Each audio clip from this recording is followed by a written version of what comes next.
हम शायद पहली बार मिल रहे होंगे, लेकिन अगर अभी-अभी तुमने 10th पास किया है और तुम्हारे बोर्ड खत्म होने वाले हैं या खत्म हो चुके हैं, तो ये वीडियो तुम्हारे लिए। 10 से 11 जाते-जाते बच्चा कुछ गलती करता है, वो इमोशनल फूल बन जाता है, वो बेचारे अपने आजू-बाजू के प्रेशर में आ जाता है, वो भेड़-चाल चलने लगता है कि मेरी दोस्त वो ले रही है सब्जेक्ट तो मैं भी यही लूँगा या यही सब्जेक्ट लूँगी, है ना? या उसके पास सही जानकारी नहीं होती। और ये इन चीज़ों की वजह से 2 साल बाद रिग्रेट होता है कि काश सही फैसला लिए होते। तो ये वीडियो तुम्हें वो फैसला लेने में मदद करेगा। देखो, तुम 10th से आगे बढ़ते हो सकता है तुम्हारा यूजुअली क्या होता है ना, हमारा इंटरेस्ट नहीं होता, हमारे अगल-बगल वालों का इंटरेस्ट होता है और हमें ऐसा महसूस होने लगता है कि ये सेम हमारा इंटरेस्ट है। अगर किसी भी एग्ज़ाम की तैयारी कर रहे हो, कोई भी एग्ज़ाम छोटा या बड़ा नहीं होता, योर इंटरेस्ट मैटर्स, ठीक है? अगर तुम्हें आर्किटेक्ट बनना है, इट्स अ ग्रेट फील्ड, ठीक है? अगर तुम्हें सिविल सर्विसेज़ क्रैक करना है, अगेन अ ग्रेट फील्ड। ज़रूरी नहीं है कि तुम पीसीबी, पीसीएम इसी मायाजाल में फँसो। लेकिन जो भी करना, अपना वाई क्लियर करना। मैं हर साल बहुत सारे बच्चे मेरे स्टूडेंट्स देश के टॉप मेडिकल कॉलेजेस में जाते हैं। लेकिन ऐसे और भी बहुत सारे बच्चे हैं जो नहीं जाते हैं। उसकी कौन बात करेगा? क्यों नहीं जाते हैं वो? क्योंकि मेरी समझ से कहीं न कहीं ये व्हाई की प्रॉब्लम है। तुम जो अभी डिसीज़न ले रहे हो ना, लेट्स से तुमने ये फैसला लिया कि मुझे डॉक्टर बनना है। अब इस फैसले के पीछे कारण क्या है? तुम्हारी मम्मी बोली बनना है, तुम्हारे पापा ने बोला डॉक्टर बनना है, कि तुमने अपनी दोस्त को देखा उसके चक्कर में डॉक्टर बनना है, कि कोई कज़िन दूर का रिश्तेदार बना हो इसलिए बनना है। अगर इन वजहों से तुम डॉक्टर बनना चाहते हो ना, तो ये रेस 2 साल लंबी रेस है और इस 2 साल का जो रेस है ये कंसिस्टेंसी के साथ नहीं कर पाओगे। तुम्हारा अंदर से मन होना चाहिए कि हाँ, मुझे डॉक्टर बनना है। अगर बनने का तुमने डिसीजन लिया, सबसे पहले राइट चॉइस लो। डॉक्टर बनना चाहते हो, इंजीनियर बनना चाहते हो, दोनों में से कुछ नहीं बनना चाहते। मैं इंजीनियर हूँ, मैं पढ़ा रहा हूँ, मुझे पसंद है पढ़ाना और मैं हर साल बच्चों को मेडिकल एंट्रेंस क्रैक करवाता हूँ। तो मेरी स्टोरी देखो यार, क्या ही कर रहा हूँ मैं, है ना? अल्लाह, और मुझे बहुत मज़ा आ रहा है इस काम में। तो मतलब तुम्हें ना राइट चॉइसेस लेनी बहुत ज़रूरी होती हैं लाइफ में, ठीक है? मतलब सी हो सकता है तुम पीसीएम लेकर के कुछ और करने लग जाओ, हो सकता है तुम बायो लेके कुछ और करने लग जाओ, वो बात की बात है। लेकिन अगर हम शुरू से ही बहुत स्ट्रक्चर कर लें, we will get great results, है ना? तो making right choice is important. अब तुमने चॉइस बना ली, तो सही जगह भी बहुत ज़रूरी है। होता क्या है ना, बच्चा भावनाओं में बह के फैसला ले लेता है।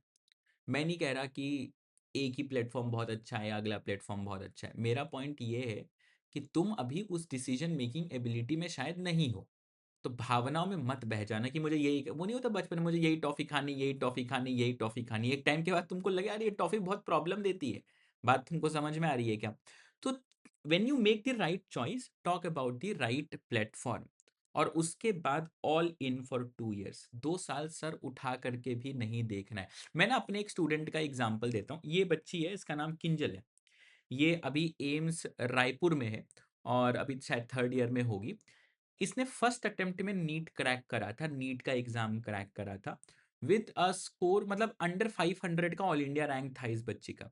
तुम्हें पता है इस बच्ची ने, मतलब इसके मम्मी भी डॉक्टर हैं, इसके पापा भी डॉक्टर हैं और इसके बहुत तेज़ मन था कि क्या बोलते हैं मुझे डॉक्टर ही बनना है, हर इंटेंट वाज़ क्लियर। इसने प्योरली ऑनलाइन पढ़ाई करी और इसने क्या किया पता है? जब ये बच्ची 11th में थी ना, तो इसने 11th में 11th और 12th बायोलॉजी सब कुछ एक साथ निपटा लिया 11th में ही। जब ये 12th में आई तब इसने खाली फिज़िक्स और केमिस्ट्री पे और ढंग से किया, बायो भी रेगुलर पढ़ रही थी और इसने खूब सारे पेपर्स दिए। पहले अटेम्प्ट में बोर्ड्स के साथ इसने नीट निकाला। ये बच्चा है अर्नव, ये इस साल का ऑल इंडिया रैंक अराउंड 500 कुछ के रैंक है। अभी ये एसएमएस जयपुर में है ये बच्चा। इसने भी पहले ही बायोलॉजी का सिलेबस निपटा लिया था। क्यों ये बच्चे इस एग्जाम को पहले अटेम्प्ट में क्रैक कर रहे हैं? और तुम्हें एक फैक्ट और बताता हूँ, ऑल इंडिया रैंक 1 से लेकर के 10 तक तुम पिछले 15 साल का रिकॉर्ड देख लो, नीट का एग्जाम ले लो या जेई का एग्जाम ले लो, हर जो टॉप लिस्ट में बच्चे हैं ना, वो हमारे कौन होते हैं? फ्रेशर्स होते हैं। क्यों ऐसा पता है? और ये सारे फ्रेशर्स नहीं होते। बहुत बड़ा मेजॉरिटी ऑफ फ्रेशर वो है जो ड्रॉप करता है और जो ड्रॉप करके पढ़ाई करता है, लेकिन वो फ्रेशर जिसका वाई क्लियर है, जिसने सही चॉइस ली है ना? जिसे पता है कि मैं ये क्या कर रहा हूँ, मुझे ये करना ही करना है और जो ऑल इन है, अपना नज़र भी उठा के यहाँ-वहाँ ना देखे, खाली फ़ोकस करे पढ़ाई पर, वो क्रैक करता है। तो वाही क्लियर करो और अगर फैसला लियो कि तुम्हें नीट ही क्रैक करना है, हम अनअकैडमी नीट टॉपर्स इस चैनल के ऊपर कुछ सेशंस भी रख रहे हैं जो कि एक ब्रिज कोर्स जैसा होगा तुम्हारे लिए। हमारा कुछ नया बैचेस भी आ रहे हैं जिसे हम निम्बस टॉप रैंकर्स बैच कह रहे हैं, क्योंकि यहाँ से रैंक्स निकल के आते हैं। इसमें यहाँ पर बहुत ही शानदार फैकल्टीज तुम्हें मिल जाएंगे फिजिक्स के लिए। यहाँ पर सीप मैम भी हैं, यहाँ पर अनुष्का मैम भी हैं, और मैं भी हूँ साथ में, तो हम मिलके पढ़ा रहे हैं। और देखो, ये 2 साल का कंसिस्टेंट एफर्ट है। बहुत ज़्यादा मोटिवेशनल वीडियो मैं तुम्हें बना भी नहीं पाऊँगा, मेरे से हो भी नहीं पाता कि मैं सच निकल आता है ना? तो अननेसेसरी मोटिवेशन की तलाश में मत रहो। अगर तुम्हारा फैसला क्लियर है, तो this is the right place for you. Sir कैसे पता this is the right place? हम इसके ब्रिज कोर्सेज कराएँगे। ब्रिज कोर्सेज में क्या होगा, जैसे तुमने 9th में पढ़ा था ना सेल बायोलॉजी, वही सेल बायोलॉजी 11th में आकर के और भयानक रूप ले लेता है। तुमने फोटोसिंथेसिस बेसिक पढ़ा होगा, वो और खतरनाक रूप ले लेगा आकर के। तो हम उन चीज़ों को ब्रिज करेंगे कि तुम्हारा राइट अप्रोच क्या होना चाहिए, क्योंकि इत्तू-इत्तू सी किताबें अब इतनी मोटी किताबें बन जाएँगी, तो हमें खास ख़्याल रखना पड़ेगा। तो हम इसका ब्रिज कोर्सेज भी स्टार्ट कर रहे हैं 15th ऑफ मार्च से। अनअकैडमी नीट टॉपर्स चैनल की जाकर के वहाँ लाइव स्ट्रीम्स होंगी, तो उनमें रेगुलरली फॉलो कर लेना। बाकी देखो, इस वीडियो का मेन मकसद तुम्हें बैच के बारे में बताना नहीं था, ठीक है? ये टीचर्स के बारे में तुम देख सकते हो। मुझे बैच के बारे में बताना मेरा मेन मकसद नहीं था। मेरा मेन आइडिया ये था, भावनाओं में बह कर के फैसले मत लो। तुम्हारा दोस्त कुछ कर रहा है, उस चक्कर में फैसले मत लो। सिर्फ़ अड़ोसी-पड़ोसी कुछ कह रहे, मम्मी-पापा ने प्रेशर बना दिया, उस चक्कर में फैसला मत लो।